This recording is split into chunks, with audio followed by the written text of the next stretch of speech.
Rosetta est passé au périhélie, c'est-à-dire l'endroit le plus proche du Soleil. Le 5 septembre, ils ont retrouvé Philae sur une image prise par Rosetta. Vous voyez ce petit machin-là? Ben, c'est Philae, regardez la position qu'il a.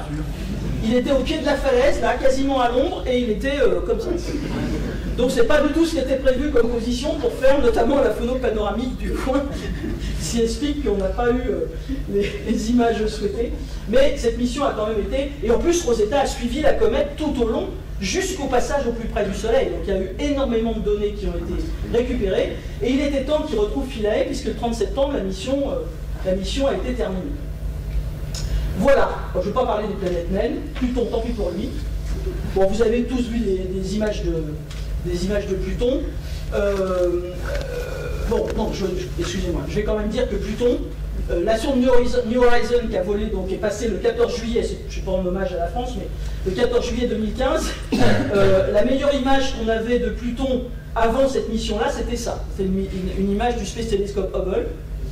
Et cette sonde, qui est donc passée près de Pluton, juste pour aller explorer donc autour de Pluton et de Neptune, enfin autour de Pluton, autour de Neptune, il y a un disque de matière qu'on appelle la ceinture de Kuiper, qui a été découverte en 92, et là-dedans il y a 70 000 objets qui font plus de 100 km, donc c'est énormément, plein d'objets qui finalement sont des vestiges de la création du système solaire et qui intéressent beaucoup les scientifiques, et qui sont probablement, c'est ce qu'on dit souvent, un réservoir des comètes qui nous rendent visite régulièrement. Donc, de temps en temps, il y a un caillou qui est là, un bloc de 15 km, 30 km, 40 km, qui se détache de ce nuage ici, sous l'influence d'une étoile qui passe, etc., des aspects gravitationnels, et qui va se mettre en orbite autour du Soleil. D'accord? C'est comme ça que ça se passe.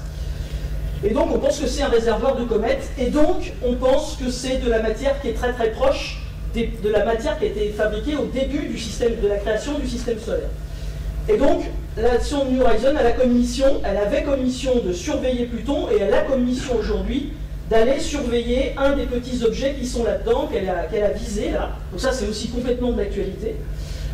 Et donc, l'image qu'elle a prise, en passant à, je ne sais plus, 35 000 km/h à côté de Pluton. Ils ont pris énormément d'images, de spectres aussi. Enfin, il y a plein de résultats scientifiques tout à fait intéressants sur Pluton. On ne connaissait pas du tout, hein, on n'avait que ça comme image.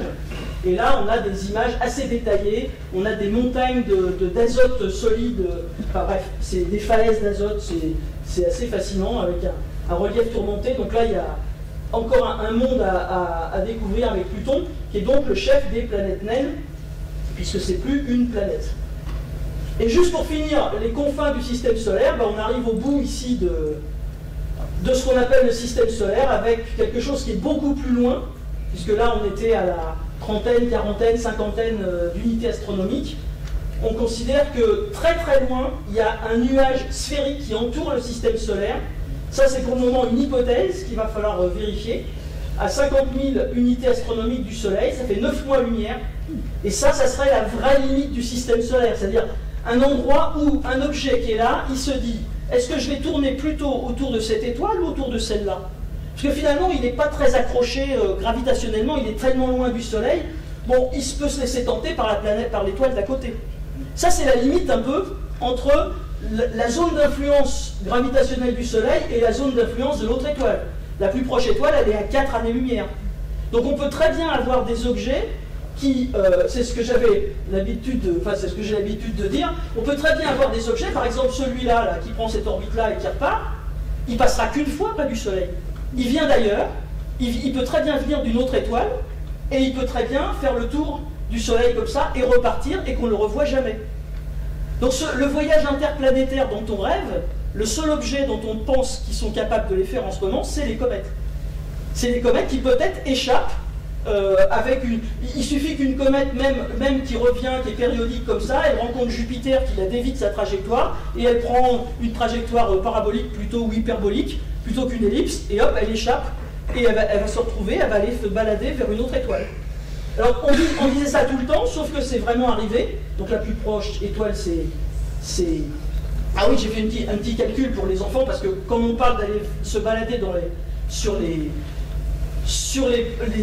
étoiles voisines, la plus proche étoile, elle est à 4 années-lumière, Donc j'ai fait un exercice, mais je pense que vous n'êtes pas en état de faire le calcul. Mais question, combien faudra-t-il de temps à la sonde Voyageur, qui a été lancée en 77 et qui est actuellement à 21 heures-lumière, hein, donc il faut 21 heures pour que la lumière arrive sur cette distance, si elle était dans la bonne direction pour atteindre Proxima du Centaure, qui a 4,3 années. Alors j'ai fait le calcul. En 40 ans, la sonde a parcouru 21 heures-lumière, soit un peu moins d'un jour-lumière. Hein. Et pour parcourir 4,3 années-lumière, il lui faudrait 1500 jours, enfin qu'il soit environ 1500 jours, 4 années-lumière, ça fait en gros 4 fois 300, machin, mais bref, 1500 jours, il lui faudra à peu près 60 000 ans. Donc je dis ça pour les gens qui s'imaginent qu'on peut continuer à saloper la Terre et qu'on va aller un jour s'installer sur une planète qui tourne autour de Proxima du Centaure. C'est pas prévu pour tout de suite et je pense que c'est même complètement inenvisageable. Oui? Mais la sonde la plus rapide inventée, je crois, même à sa vitesse de pointe, il lui faudra 18 000 ans. Ben oui, on est bien d'accord. Donc même si ça c'est négatif, de toute façon ça c'est, il n'y a plus de carburant sur la sonde Voyageur, elle suit la gravité, hein, elle est attirée par les trucs et elle fonce et voilà. Si on rajoutait des quantités monstrueuses de carburant, qu'on mettait un moteur nucléaire, voilà, super puissant, on ne va pas multiplier ce truc-là par 10. Hein. De toute façon, je suis complètement d'accord avec toi, de toute façon c'est des milliers d'années, dans tous les cas. Bon, enfin bref, ça c'était juste un petit truc au passage, et c'était juste pour faire ma conclusion là-dessus, c'est qu'en fait, ce que je disais sur les objets qui passent, qui ne font peut-être que passer, et ben il se trouve que elle s'appelle Oumuamua, elle s'appelle 1I, parce que c'est le premier objet interstellaire qu'on voit tourner autour du système solaire. Ça veut dire éclaireur en hawaïen, parce qu'elle a été vue au grand télescope franco-canadien d'Hawaï.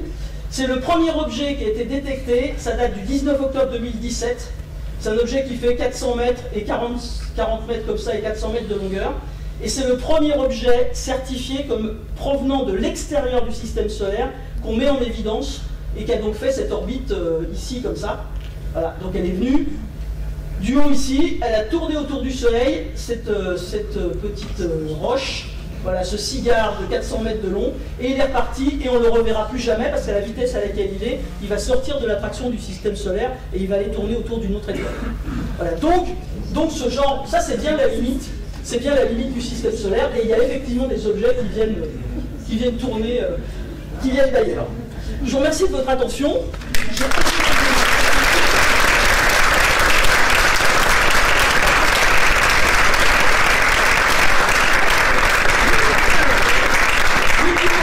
Et qu'on n'est pas à côté d'un trou noir, on ne va pas avoir une accélération, donc je ne sais pas comment on va finir pour terminer avant 20h, sachant qu'il est 20h04, tu vois. Donc, je suis un peu désolé, comme d'habitude, je me suis laissé emporter par mon enthousiasme.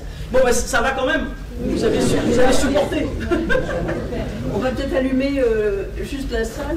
Est-ce qu'il y a des questions? Mais alors la question va être très difficile. Ceux qui veulent peuvent prendre un pot à côté, parce qu'on va essayer de faire un peu tout. Mais donc voilà, il y a déjà plein de questions. Non, alors qui a des questions? Voilà, on commence d'abord par les plus jeunes. Alors les plus jeunes, ils en ont posé. Vas-y. C'est une fille, elle a dit. En fait, sur Mars, oui. Il y avait un très grand cratère, et donc c'était quoi? Eh bien c'était un cratère d'impact, c'est-à-dire c'est un gros objet du genre astéroïde, du genre un caillou, du genre une comète, tu vois, un objet qui fait 1 km, 5 km, 10 km, qui tombe et qui fait un cratère. Comme il y en a sur la Terre, il y en a 200 sur la Terre qui sont répertoriés comme seulement sur la Terre, ils sont difficiles à voir parce que la Terre étant vivante, il y a des forêts, il y a de l'eau, il y a du vent, il y a de l'eau qui circule et donc ça a un peu disparu. Mais quand tu regardes sur Mercure ou sur la Lune ou sur Mars, il y a des cratères qui sont volumineux comme ça. Donc c'est un cratère d'impact. Mais par contre, je sais qu'avant les astronautes, quand il n'y avait pas toujours de fusée, et ben ils observaient. Oui, tout à fait. Ils observaient. Oui, tout à fait. J'ai pas voulu parler de ce qu'on regarde avec des télescopes, j'en ai un peu parlé parce que là j'ai vraiment voulu parler des sondes qui vont sur place. Parce que ça, c'est vraiment une spécificité des dernières décennies. d'aller vérifier sur place ce qu'on a pensé. Mais bien sûr, la première chose, c'est qu'on commence par regarder avec des lunettes ou des télescopes. C'est pareil pour les corps. Oui. Le petit carton, vas-y, passe la parole. Vas-y, je veux dire une chose. Ça va l'astéroïde qui venait d'un autre système stellaire, pas du système solaire en tout cas, certains ils pensent que c'est un vaisseau spatial alien. Bien sûr. Allons-y. Est-ce qu'il y a d'autres questions? Vous avez tout compris ou c'était complètement incompréhensible? C'est là où l'autre. Non, vous avez tout compris? Plutôt?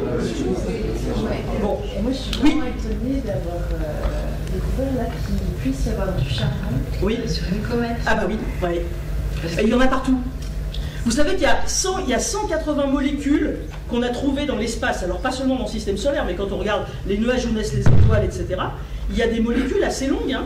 Il y a du charbon, il y a des choses genre benzène, etc., il y a de l'acide cyanhydrique, il y a des choses qui pourraient ressembler à des débuts de machin ADN, acide aminé, etc. Enfin, on a des traces un peu partout dans l'univers de chimie complexe.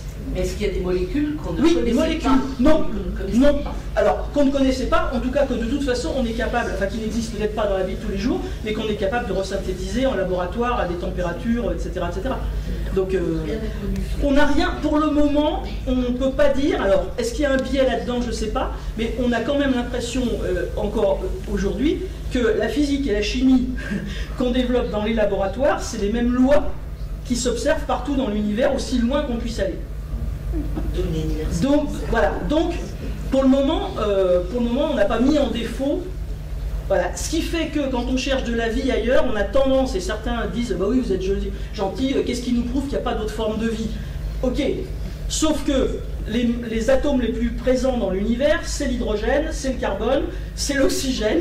Donc en fait, pourquoi est-ce qu'on irait chercher des êtres bizarres fabriqués en je sais pas quoi, en molécules un peu bizarres, alors que ce qu'on retrouve dans l'univers partout, c'est des chaînes carbonées avec des C, des H, des O et des N. C'est ça qu'on retrouve partout. Donc, ça ne veut pas dire qu'il n'y a pas d'autres formes de vie qui pourraient se développer. D'ailleurs, il y en a sur Terre qui sont dans des conditions de température, etc., qui sont un peu étonnantes. Mais on peut déjà voir si, dans les endroits où il y a de l'eau, c'est pour ça que cette espèce de syndrome de l'eau, on se dit, il faut qu'il y ait... on cherche de la vie là où il y a de l'eau, ouais, bon. Mais en fait, c'est sur la Terre, la vie est sortie de l'eau. Si on considère que la vie est un état de la nature, d'évolution de la nature vers la complexité, tout simplement, et ben on se dit qu'on cherche des formes de vie qui ressemblent à ce qui s'est développé sur la Terre, d'abord dans l'eau. Pourquoi l'eau? Parce qu'elle protège des rayonnements, parce que c'est un super solvant, parce que c'est un milieu qui permet aux molécules petites de se rencontrer et de faire des grosses. Il y a tout un tas de raisons pour qu'on cherche la vie dans l'eau ou au voisinage de l'eau. Voilà, mais c'est vrai que l'impression que les lois de la physique, de la chimie et de la science de façon générale sont les mêmes où qu'on regarde dans l'univers est actuellement assez ancrée en fait. Et on passe son temps à vérifier. Alors vous allez me dire, on passe son temps à vérifier les choses auxquelles on croit. C'est vrai aussi, mais ça a l'air de pas mal marcher. Oui. J'ai une question sur le dernier objet que vous avez présenté, là, qui nous vient de l'extérieur. C'est suivi par combien de télescopes pour pouvoir le suivre suffisamment longtemps? C'est minuscule, quoi. C'est minuscule. Canada, France, Hawaï. Alors je ne sais pas combien. Alors là, c'est typiquement le genre de truc. Il y a une alerte, c'est le Canada, France, Hawaï qui l'a découvert. Il est évident que dans la minute ou l'heure qui a suivi, les télescopes du Chili, enfin bon, sur ce genre d'objet, c'est comme maintenant quand il y a une explosion de supernova, quand il y a, quand il y a eu les découvertes des ondes gravitationnelles, c'est-à-dire qu'il y a 70 observatoires qui immédiatement se pointent sur l'objet parce qu'il y a des alertes qui sont envoyées, etc. Donc je ne peux pas vous dire, je ne peux pas répondre précisément à la question. C'est pas un suivi très long.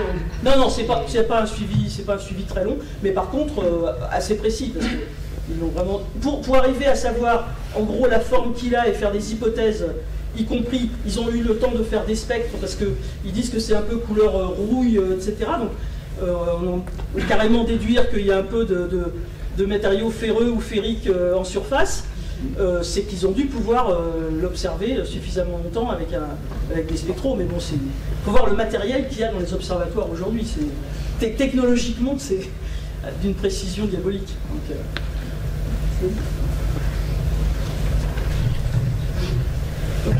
continue, si vous voulez. Tiens. Vas-y.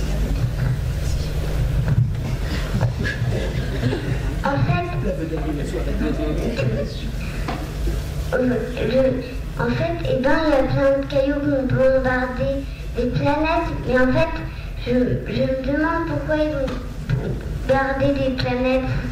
Tu te demandes pourquoi? Je demande pourquoi certains cailloux ont bombardé les planètes. C'est à la création du système, quand le système solaire s'est créé, l'étoile Soleil c'est condensé à partir d'un nuage de poussière où il y avait des cailloux, de la poussière, des gaz, etc. Ça s'est effondré, ça a créé une étoile qui s'est allumée, comme je disais tout à l'heure, parce qu'il faisait suffisamment chaud, parce que la boule de gaz et de poussière était suffisamment grosse, elle s'est effondrée, ça a chauffé suffisamment 10 millions de